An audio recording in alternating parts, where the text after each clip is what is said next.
আসসালামু আলাইকুম। এটিএন বাংলা সংবাদে আপনাদের সবাইকে স্বাগত জানাচ্ছি। আমি ফিরোজ তোহা। শুরুতেই বিআরবি কেবলস সংবাদ শিরোনাম। করোনার সবচেয়ে বিপজ্জনক দক্ষিণ আফ্রিকান ভ্যারিয়েন্ট বাংলাদেশে, ভয়াবহ গতিতে সংক্রমণ।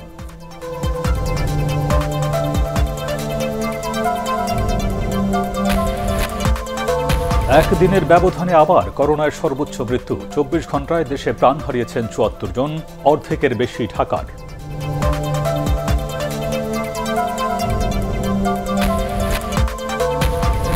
দোকান ও শপিং মল খুলছে কাল থেকে। কোভিডের নমুনা পরীক্ষায় বিভিন্ন হাসপাতালে মানুষের দীর্ঘ সারি।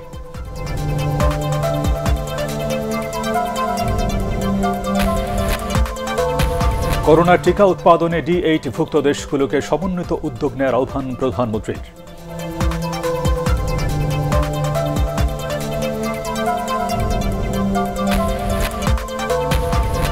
এবং মহামারীতে কর্মহীন অসহায় মানুষের জন্য আরও ৫৭২ কোটি টাকার সরকারি মানবিক সহায়তা ঘোষণা।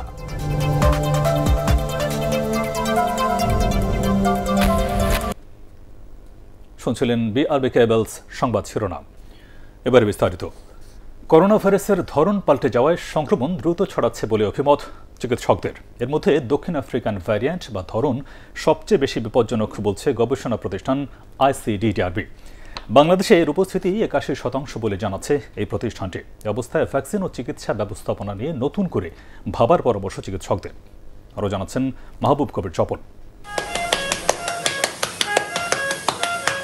এবার করোনা আক্রান্ত অনেক মানুষকেই দ্রুত হাসপাতালে ভর্তি করতে হচ্ছে।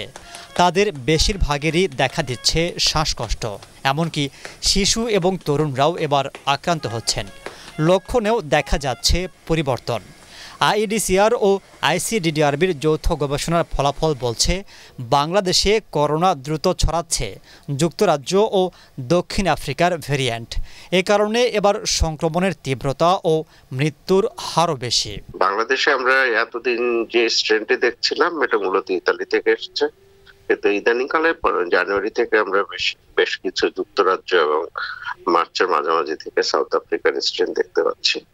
সাউথ আফ্রিকান ভ্যারিয়েন্টটি মূলত দ্রুত বেগে ছড়ায়, প্রায় ৩০টা দেশের উপর ছড়িয়েছে। সব পৃথিবীর নানা জায়গা থেকে বাংলাদেশে মানুষ আসছেন, আপাত দৃষ্টিতে হয়তো অ্যাসিম্পটোমেটিক থাকছেন, সেখান থেকে হয়তো ছড়িয়েছে। আন্তর্জাতিক গণমাধ্যমগুলো বলছে, আফ্রিকার ধরনের করোনা ভাইরাসের ক্ষেত্রে অক্সফোর্ড অ্যাস্ট্রাজেনেকার টিকা তুলনামূলক কম কার্যকর। এটা শ্বাসনালীতে প্রবেশ করে ফুসফুসকে অকেজ করে দেয়। ফুসফুস অকার্যকর হলে মানুষ অক্সিজেন নিতে পারে না, শ্বাস নিতে পারে না, ফলে তার আরও অন্যান্য অর্গানগুলো অকেজ হয়ে যায় এবং মানুষ মৃত্যুবরণ করে। এবং এই যে আইসিইউতে যদি একটা মানুষকে তারা দেখতো যে অক্সিজেনের জন্য যে তার ভিতরে যে কী ধরনের হাহাকার, সে যে অক্সিজেন নিতে পারতেছে না এবং এইটার জন্য যে তার ভিতরে কষ্ট, এটা দেখলে সাধারণ মানুষ বুঝতে পারতো যে রোগটা কত ভয়ঙ্কর। তবে যারা এরই মধ্যে 2 ডোজ টিকা নিয়েছেন তাদের করোনা প্রতিরোধ ক্ষমতা আরও বাড়বে বলে জানান চিকিৎসকরা। মাহবুব কবির চপল, এটিএন বাংলা, ঢাকা। একদিনের ব্যবধানেই দেশে আবারও করোনায় সর্বোচ্চ মৃত্যুর রেকর্ড। গত ২৪ ঘণ্টায় প্রাণ হারিয়েছেন ৭৪ জন। মৃতদের মধ্যে ৪৩ জনই ঢাকা বিভাগের। চট্টগ্রাম বিভাগে মারা গেছেন ১৫ জন। তবে শনাক্তের হার কিছুটা কমেছে। সবশেষ ৩৩,১৯৩টি নমুনা পরীক্ষায় করোনা শনাক্ত হয়েছেন ৬,৮৫৪ জন। শনাক্তের হার ২০.৬৫%। আরও জানাচ্ছেন কামরুজ্জামান রাজীব। দেশে লাগামহীন গতিতে বাড়ছে করোনা সংক্রমণ। প্রতিদিনই ভাঙছে সংক্রমণ ও মৃত্যুর রেকর্ড। গত বছরের ৩০ জুন দেশে একদিনে করোনায় সর্বোচ্চ ৬৪ জনের প্রাণহানি ঘটে। গত ৬ এপ্রিল মঙ্গলবার সে রেকর্ড ভেঙে ৬৬ জনের মৃত্যুর তথ্য দেয় স্বাস্থ্য অধিদপ্তর। দুদিন পরই বৃহস্পতিবার আবারও সর্বোচ্চ মৃত্যুর রেকর্ড। এ নিয়ে এপ্রিলের প্রথম ৮ দিনেই প্রাণঘাতী এই ভাইরাসে ৪৭৫ জনের মৃত্যু হলো। অন্যদিকে রোববার থেকে টানা ৪ দিন ৭,০০০-এর বেশি মানুষের দেহে এ ভাইরাস শনাক্তের পর গত ২৪ ঘণ্টায় শনাক্ত নেমেছে ৭,০০০-এর নিচে। বিশেষজ্ঞরা বলছেন, কঠোর বিধিনিষেধের মাধ্যমে নিয়ন্ত্রণ করতে না পারলে পরিস্থিতি নিয়ন্ত্রণের বাইরে চলে যাবে। গুরুতর অসুস্থতা বাড়ছে, মৃত্যুও বাড়ছে। আগে যে লক্ষণগুলো আমরা পাইনি সেই লক্ষণগুলো দেখা দিচ্ছে। যাতে বের না হয় তার জন্য সরকার যেরকম ব্যবস্থা নিচ্ছে এটাকে আরও কঠিন করা, সকল অফিস আদালত বন্ধ করা, সকল মুভমেন্ট বন্ধ করা, বাইরে কাউকে না আসতে দেওয়া। এটা যদি আমরা সবাই মিলে কিছুদিন মেনে নেই এবং সরকার যদি সেই সহায়ক পরিস্থিতি সৃষ্টি করে, তাহলে আমরা হয়তোবা এই 2 সপ্তাহ, 3 সপ্তাহ, 1 মাস বা 42 দিন এইরকম একটা কঠোর ব্যবস্থা অবলম্বন করে তাহলে আমরা এটা থেকে হয়তো পরিত্রাণ পেতে পারি। আক্রান্তদের মধ্যে 60 ঊর্ধ্বদের মৃত্যুহার সবচেয়ে বেশি। 24 ঘন্টায় 60 বছরের বেশি বয়সী মারা গেছেন 46 জন। তবে আশঙ্কাজনক হলো নতুন ভ্যারিয়েন্টের করোনা ভাইরাসে তরুণ ও শিশুরাও আক্রান্ত হচ্ছে। সংক্রমণের সবচেয়ে ঝুঁকিপূর্ণ ঢাকা বিভাগ, এরপরই রয়েছে চট্টগ্রাম। কামরুজ্জামান রাজীব, এটিএন বাংলা, ঢাকা। কাল থেকে সকাল 9টা থেকে বিকেল 5টা পর্যন্ত দোকান ও শপিং মল খোলা রাখা যাবে বলে প্রজ্ঞাপন দিয়েছে মন্ত্রিপরিষদ বিভাগ। মেনে চলতে হবে কঠোর স্বাস্থ্যবিধি। বিস্তারিত জানাচ্ছেন রবে আক্তার সুবর্ণা। লকডাউনের শুরু থেকে ব্যবসা প্রতিষ্ঠান খুলে দেওয়ার দাবিতে আন্দোলন করছিলেন দোকান মালিক ও শ্রমিকরা। রোজার সময় দোকানপাট বন্ধ রাখলে ক্ষতির মুখে পড়বেন বলেও জানান তারা। সরকারের কাছে আমরা আশাবাদী, যদি আমাদেরকে বসতে দেয় আমরা স্বাস্থ্যবিধি মেনেই একটু দোকানপাট করতে চাই। ব্যবসা বাণিজ্য খারাপ, আমরা তো প্রতিদিন কামাই, প্রতিদিনই খাই, আমাদের তো এক্সট্রা কোনো ইনকাম নাই। লকডাউনের জন্য যদিও বন্ধ করে রাখছে, কিন্তু এটা তো আমার প্রয়োজন, আমার ফোনটা এখন লাগবে, যেমন আমি ভার্সিটিতে পড়ি, অনলাইনে ক্লাসের জন্য আমার লাগবে। অনেক সময় কাটাতে যা আমরা কখনো করিনি। এর আগে তাও সাহায্য সহযোগিতা পাওয়া গেছিল লকডাউনে, এখন তো আর পাওয়া যায় না। এই অবস্থায় প্রতিদিন 8 ঘন্টা শপিং মল ও দোকান খোলার অনুমতি দিয়ে প্রজ্ঞাপন জারি করে সরকার। শুক্রবার থেকে কঠোর স্বাস্থ্যবিধি মেনে সকাল 9টা থেকে বিকেল 5টা পর্যন্ত দোকান খোলা রাখা যাবে।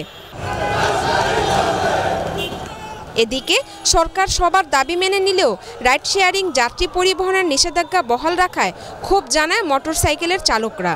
তো অন্যান্য গাড়িতে তো আপনার 3 জন 4 জন করে উঠতেছে বা করতেছে, রিক্সাতে উঠতেছে, এগুলোতে তো উঠতেছে, তো সেগুলোর ক্ষেত্রে তো কোনো বিধি নিষেধ আমি দেখছি না। তো অনেক মানুষের রাইড শেয়ারিং করে চাকরি নাই, তো প্রত্যেকটা মানুষের ফ্যামিলি আছে, আমাদের সরকার আমরা লকডাউন মানবো, আমরা বাসা আমাদের যদি এরকম খাবার দাবার সবকিছু ব্যবস্থা করে দেওয়া আমরা অবশ্যই মানবো।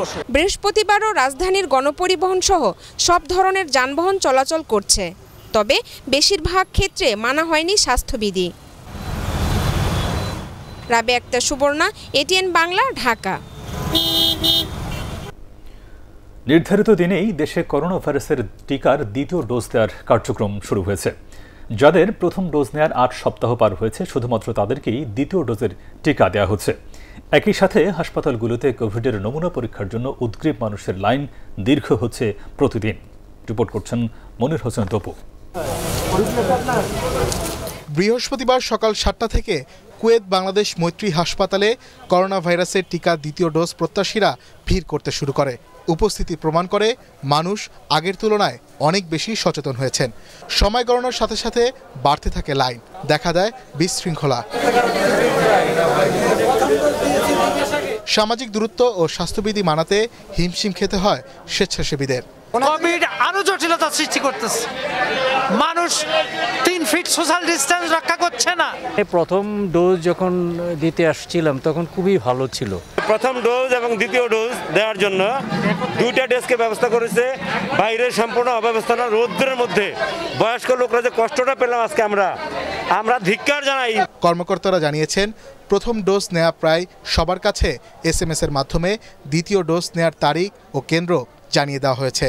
তবে কোনো কারণে কেউ যদি প্রথম ডোজ নেওয়ার পরও দ্বিতীয় ডোজের SMS না পেয়ে থাকেন, সেক্ষেত্রে প্রথম ডোজ নেওয়ার ঠিক 2 মাস পর একই কেন্দ্রে গিয়ে টিকা কার্ড দেখিয়ে টিকা দিতে পারবেন। 56 দিন ক্রস করলে তারা সেকেন্ড ডোজের জন্য দিতে পারবেন। এই জন্যই 3 দিন আগে হলেও তারা চলে আসছেন। যারা ভ্যাকসিন দিতে আসছেন তারা যেন নিজ দায়িত্বে একটু সোশ্যাল ডিস্টেন্সটা যতটুকু সম্ভব ততটুকু মেনটেন করেন। এদিকে টিকা দেওয়ার পাশাপাশি রাজধানীর কোভিড হাসপাতালগুলোতে চলছে করোনার নমুনা সংগ্রহ কার্যক্রম। সংক্রমণ বেড়ে যাওয়ায় টেস্ট সেন্টারেও এখন কয়েক গুণ বেশি মানুষ হাজির হচ্ছেন।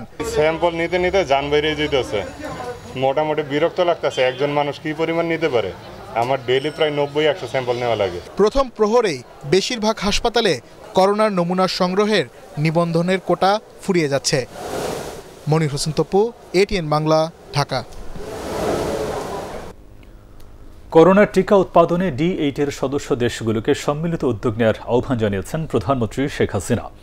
উন্নয়নশীল 8 মুসলিম দেশের সংস্থা D8 শীর্ষ সম্মেলনে তিনি রোহিঙ্গা প্রত্যাবাসনে মিয়ানমারের উপর চাপ বাড়ানোরও তাগিদ দেন। বিস্তারিত একরামুল হক সামের রিপোর্টে। ঢাকায় ভার্চুয়ালি অনুষ্ঠিত হলো 8টি উন্নয়নশীল মুসলিম দেশের সংস্থা D8 এর 10ম শীর্ষ সম্মেলন। শুরুতে সংগঠনের বিদায়ী সভাপতি তুরস্কের প্রেসিডেন্ট এরদোয়ান আগামী 2 বছরের জন্য প্রধানমন্ত্রী শেখ হাসিনার কাছে দায়িত্ব হস্তান্তর করেন। Ladies and gentlemen, আসসালামু আলাইকুম। শেখ হাসিনা তার বক্তব্যে ব্যবসা বাণিজ্য, যুব উন্নয়ন ও তথ্য প্রযুক্তি সহ বিভিন্ন ক্ষেত্রে D8ভুক্ত দেশগুলোর পারস্পরিক সহযোগিতা বাড়ানোর আহ্বান জানান। করোনা মোকাবিলাও একসাথে কাজ করার গুরুত্ব তুলে ধরেন তিনি। We should not depend on other for getting vaccination. Our country, our people, they need vaccination. We can produce vaccination. Then why there should be any restriction? The testing facilities, availability of the seeds or the raw materials or industry, we can manage that. I think we should work on it together. সম্মেলনে প্রধানমন্ত্রী রোহিঙ্গা সংকটের বিষয়টিও তুলে ধরেন। Unfortunately, it has been more than 3 years after their influx into Bangladesh, and the repatriation process is yet to be started. We are also concerned that if the crisis is not resolved, this may create security concern in the region and beyond. We are grateful to the D8 member states for their support. I would like to urge you to put pressure on Myanmar for taking back the Rohingyas. Bangladesh ছাড়াও মিশর, Indonesia, Iran, Malaysia, Nigeria, Pakistan ও তুরস্কের রাষ্ট্র ও সরকার প্রধানরা সম্মেলনে অংশ নেন। পরিবর্তনশীল বিশ্বে অংশীদারিত্ব, যুবশক্তি ও প্রযুক্তির প্রস্তুতি এই প্রতিপাদ্যে অনুষ্ঠিত হয় D8 এর শীর্ষ সম্মেলন। ইকরামুল হক সায়েম, ATN বাংলা, ঢাকা। উন্নয়নশীল 8 মুসলিম দেশের শীর্ষ সংস্থা D8 এর সভাপতি হিসেবে আগামী 2 বছরের জন্য নির্বাচিত হয়েছেন প্রধানমন্ত্রী শেখ হাসিনা। এর ফলে বহুপাক্ষিক এই কূটনৈতিক ফোরামে বাংলাদেশের অবস্থান আরও দৃঢ় হবে বলে জানিয়েছেন পররাষ্ট্রমন্ত্রী AK আব্দুল মোমেন। D8ভুক্ত দেশগুলোর মধ্যে ব্যবসা বাণিজ্যের ক্ষেত্র আরও প্রসারিত করার উপরে গুরুত্ব দিয়ে ঢাকা ঘোষণার মধ্য দিয়ে শেষ হল 10ম D8 শীর্ষ সম্মেলন। টিকা নিয়ে যথেষ্ট আলোচনা হয়েছে, এই নিয়ে প্রত্যেকেই উদ্গ্রীব, এবং প্রশ্ন হচ্ছে যে ভ্যাকসিন যেটা সেটা রিপ্রোডাকশন করার জন্য, প্রোডাকশনের জন্য সবাই এর উপরে জোর দিয়েছেন এবং আমরাও জোর দিয়েছি। আর আমাদের এই ঢাকা ডিক্লারেশনেও 14 নম্বর আর্টিকেল যদি দেখেন, call upon the member states to cooperate in negotiations with the international pharmaceutical companies manufacturing COVID-19 vaccines. করোনার দ্বিতীয় ঢেউয়ে কর্মহীন মানুষের জন্য মানবিক সহায়তার অংশ হিসেবে 572 কোটি টাকা বরাদ্দ দিয়েছে সরকার। দুর্যোগ ব্যবস্থাপনা ও ত্রাণ মন্ত্রণালয়ের মাধ্যমে এই সহায়তা দেওয়া হবে। এর মধ্যে সারা দেশে 1,24,00,000 পরিবারকে VGF কার্ডের মাধ্যমে চাল ও নগদ টাকা প্রদান করা হবে। এজন্য সারা দেশের প্রকৃত অসহায়দের তালিকা করতে বলা হয়েছে। তথ্য অধিদপ্তরের এক সংবাদ বিজ্ঞপ্তিতে এই তথ্য জানানো হয়েছে।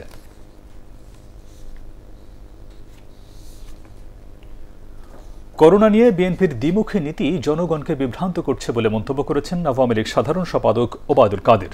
নিজ বাসভবনে এক ব্রিফিংয়ে তিনি বলেন, করোনা মোকাবেলায় বিএনপি একদিকে বলছে লকডাউন দিতে, আবার অন্যদিকে বলছে এই সময় জনগণ কিভাবে বাঁচবে।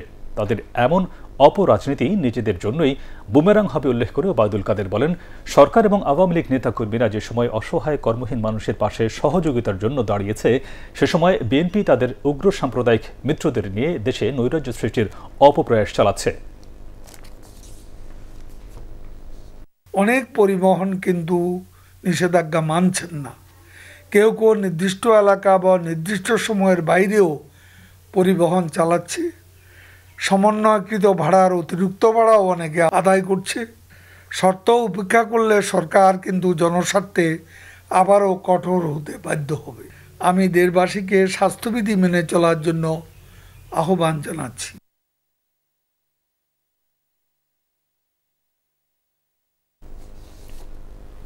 মহান মুক্তিযুদ্ধের বীর শহীদদের প্রতি শ্রদ্ধা জানিয়েছেন সফররত ভারতীয় সেনাপ্রধান জেনারেল মনোজ মুকুন্দ নরফানে। দুপুরে ঢাকা সেনানিবাসের শিখা নির্বাণে পুষ্পস্তবক অর্পণ করেন তিনি। পরে সেনাকুঞ্জে ভারতীয় সেনাপ্রধানকে গার্ড অফ অনার দেয় সেনাবাহিনীর একটি চৌকস দল। এর আগে সেনা সদর দফতরে সেনাবাহিনী প্রধান জেনারেল আজিজ আহমেদের সাথে সৌজন্য সাক্ষাৎ করেন জেনারেল মনোজ মুকুন্দ। এ সময় তারা দুদেশের বর্ডার রোড অর্গানাইজেশন বাস্তবায়ন, সেনা বৈমানিকদের প্রশিক্ষণ, প্রতিরক্ষা বিষয়ক বিশেষজ্ঞ এবং প্রশিক্ষণ বিনিময় সহ পারস্পরিক সহযোগিতার বিভিন্ন বিষয় নিয়ে আলোচনা করেন। সাক্ষাৎকালে বাংলাদেশ সেনাবাহিনীর জন্য 1 লাখ ডোজ করোনা ভ্যাকসিন উপহার দেন ভারতীয় সেনাপ্রধান। 5 দিনের রাষ্ট্রীয় সফরে 3 সদস্যের প্রতিনিধি দলের নেতৃত্ব দিচ্ছেন জেনারেল নরফানে। 11 এপ্রিল আর্মি চিফস কনক্লেভে অংশ নেবেন ভারতীয় সেনাপ্রধান। 2 কোটির বেশি মানুষকে সোলার হোম সিস্টেমের আওতায় এনে বাংলাদেশ বিশ্বে এক অনবদ্য দৃষ্টান্ত স্থাপন করেছে বলে মনে করছেন বিশ্বব্যাংকের বিশ্লেষকরা। নবায়নযোগ্য জ্বালানির বিশ্বব্যাংক প্রকাশনের উপর এক অনলাইন আলোচনায় তারা একথা বলেন। এ সময় মিনি গ্রিড স্থাপন ও প্রান্তিক মানুষের কাছে সোলারের মাধ্যমে বিদ্যুৎ পৌঁছাতে বাংলাদেশের অভিজ্ঞতা বিশ্বের অনেক দেশই কাজে লাগাতে পারে বলেও মন্তব্য করেন বিশ্বব্যাংকের বিশ্লেষকরা। বিদ্যুৎ ও জ্বালানি প্রতিমন্ত্রী নসরুল হামিদ বিপু ও বিশ্বব্যাংকের বাংলাদেশ প্রতিনিধি মার্সি টিম্বন এতে অন্যান্যের মধ্যে আলোচনায় অংশ নেন।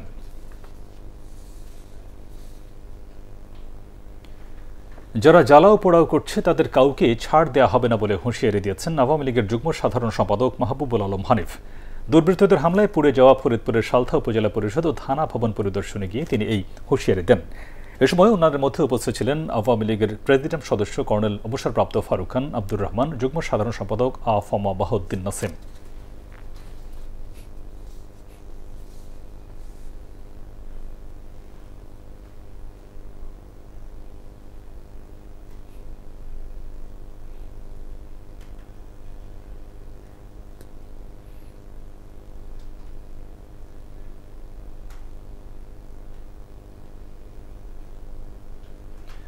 ডিজিটাল নিরাপত্তা আইনের মামলায় রফিকুল ইসলাম মাদানিকে কারাগারে পাঠিয়েছে আদালত।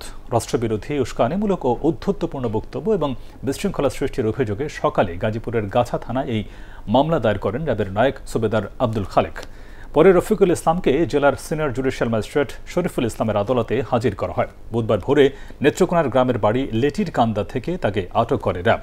ভারতের প্রধানমন্ত্রী নরেন্দ্র মোদীর সফরের বিরুদ্ধে গত 25 মার্চ বিক্ষোভকালে রাজধানীর মতিঝিল থেকে রফিকুল ইসলামকে আরেক দফা আটক করেছিল পুলিশ। পরে তাকে ছেড়ে দেওয়া হয়েছিল।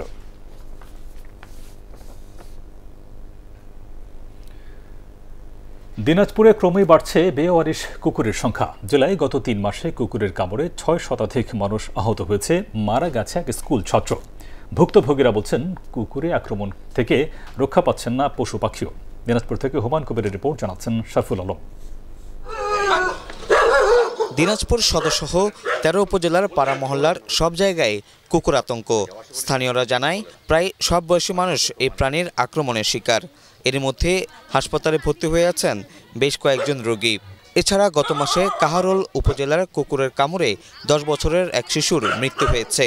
পৌর কর্তৃপক্ষের উদাসীনতার কারণে এই ধরনের ঘটনা ঘটেছে বলে অভিযোগ ভুক্তভোগীদের। এই কুকুরের অত্যাচারে মানে আমরা যাতায়াতের খুবই সমস্যা, আমরা যাওয়া আসা করতে পারি না। আর তখনই দেখতেছি চিল্লাই উঠছে, দৌড়ে বের হয়ে দেখি এরকম করে মুখ পাশে পড়ে আছে, কুকুরটার পাশে দাঁড়ায় আছে। কোনো বাবার জন্য এরকম না হয়, আর কুকুর জন্য। দিনাজপুর সদর হাসপাতালের কর্মকর্তারা জানিয়েছেন গত 2 মাসে কুকুরের আক্রমণের শিকার হয়ে 662 জন রোগী ভ্যাকসিন নিয়েছেন। কুকুরের কামড় নিয়ে প্রতিদিন এই ধরনের প্রায় 70 থেকে 80 জন রোগী চিকিৎসা নিচ্ছেন। এদিকে গত 2 মাসে 24টি ছাগল কুকুরের আক্রমণের শিকার হয়েছে বলে জানান প্রাণী সম্পদ কর্মকর্তারা। কখনো কখনো 100 জনের মতো রোগী আসে, যার অর্ধেকেরও বেশি কুকুর কামড়। তারা কিন্তু ক্ষুধার্ত হয়েই কিন্তু আমাদের বাচ্চা এবং আমাদের যে মালামাল, বিশেষ করে গবাদি পশু যেমন গরু, ছাগল, হাঁস, মুরগির উপর তারা আক্রমণ করে থাকে। এই বিষয়ে আমাদের সচেতনতাটাই সবচেয়ে বেশি দরকার। তবে দিনাজপুর পৌর মেয়র বলছেন সরকার ব্যবস্থা না নিলে তাদের কিছুই করার নেই। এই পরিকল্পনা গ্রহণ না করে সরকার থেকে পরিকল্পনা না গ্রহণ করে তাহলে হয়তো এই জিনিসটি আরও ব্যাপক আকারে আমাদের জানমালের ক্ষয়ক্ষতি করবে। দিনাজপুরে কুকুরের আক্রমণ ঠেকাতে প্রশাসন সহ সংশ্লিষ্টদের হস্তক্ষেপ করার দাবি জানিয়েছেন এলাকাবাসী। Bureau report, ATN Bangla. এবারে আল আরাফা ইসলামী ব্যাংক অর্থ সংবাদ।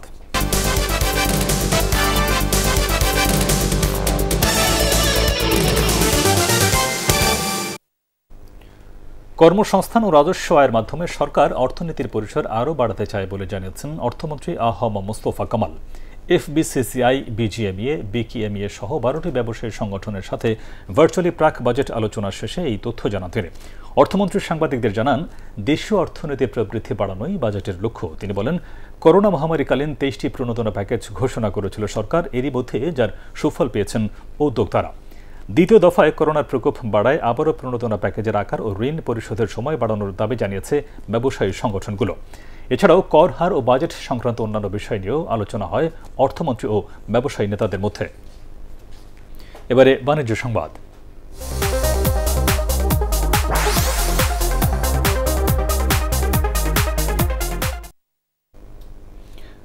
ঢাকা মেট্রোপলিটনের পুলিশের ট্রাফিক ও ক্রাইম ব্রাঞ্চকে স্বাস্থ্য সুরক্ষা পণ্য উপহার দিয়েছে গোদরেজ বাংলাদেশ। রাজধানীর মিন্টু রোডের দফতরে Dhaka metropolitan police commissioner Shafiqul ইসলামের হাতে গোদরেজের সাবান, স্যানিটাইজার, মাস্ক সহ বিভিন্ন সুরক্ষা পণ্য তুলে দেন গোদরেজ বাংলাদেশের কান্ট্রি ম্যানেজার আনন্দ সিং।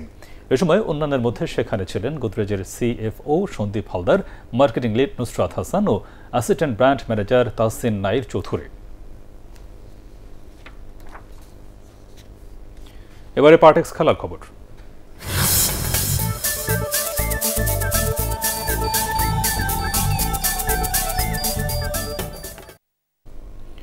তৃতীয় ওয়ানডেতে দক্ষিণ আফ্রিকাকে 6 উইকেটে হারিয়ে 2 ম্যাচ হাতে রেখে সিরিজ জিতল বাংলাদেশ ইমার্জিং নারী দল।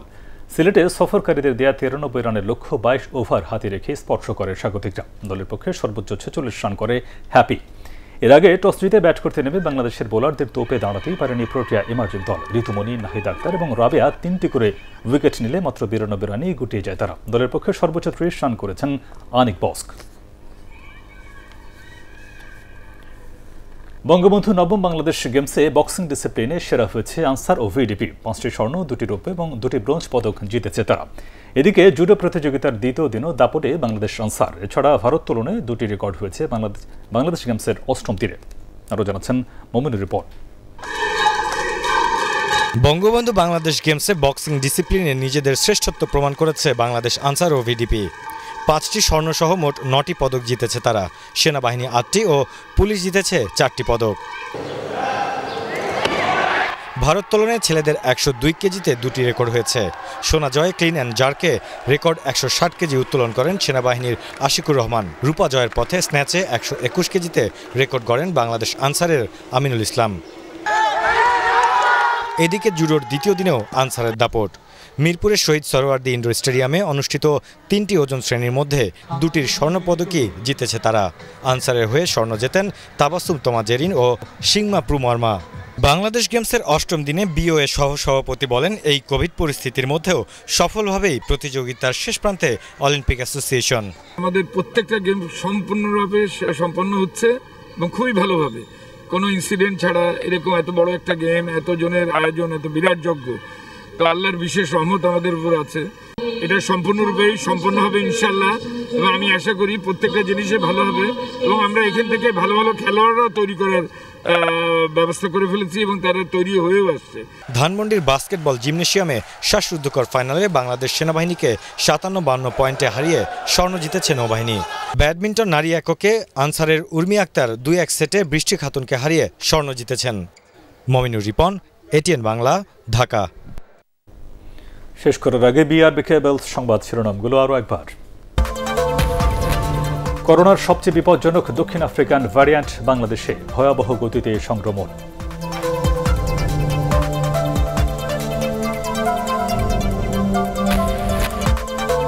একদিনের ব্যবধানে আবার করোনায় সর্বোচ্চ মৃত্যু। 24 ঘন্টায় দেশে প্রাণ হারিয়েছেন 74 জন, অর্ধেকের বেশি ঢাকার।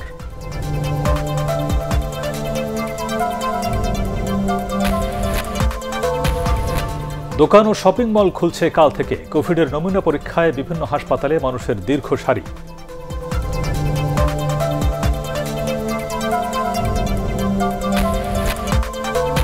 করোনার টিকা উৎপাদনে D8 ভুক্ত দেশগুলোকে সমন্বিত উদ্যোগ নেওয়ার আহ্বান প্রধানমন্ত্রীর।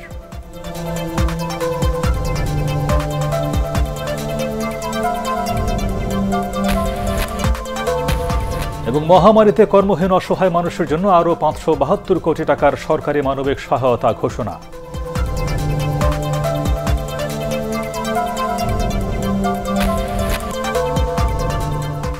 আর এই ছিল এখনকার মতো, রইল পরবর্তী সংবাদ দেখবার আমন্ত্রণ। দর্শক, করোনা ভাইরাসের সংক্রমণ থেকে নিজেকে সুরক্ষিত রাখতে অবশ্যই মাস্ক পরুন, বারবার হাত পরিষ্কার করুন। আর ATN বাংলা সংবাদ ইউটিউবে দেখতে ব্রাউজ করুন, youtube/ATN বাংলা নিউজ। ধন্যবাদ সবাইকে।